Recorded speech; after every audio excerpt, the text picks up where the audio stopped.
In today's video, I'll teach you how to install Claude Code in VS Code. So first of all, open the VS Code. You can see over here I've opened it. Now at left, you'll be able to find various icons over here. Make sure to click on this icon, extensions, or you can also press Ctrl plus Shift plus X on your keyboard. Now after you do that, you'll be able to search for the extensions. Click on the search bar that you can see at the top. Now what you have to do is simply type in Claude Code over here.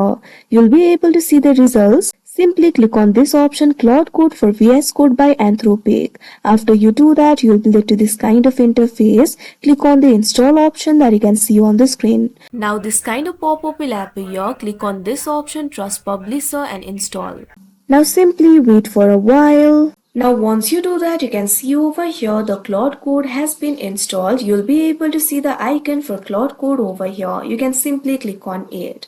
Now after you do that, you can see over here Claude Code will be opened in the VS Code. So that is how you install Claude Code in VS Code. I hope you found this video helpful. Thank you for watching.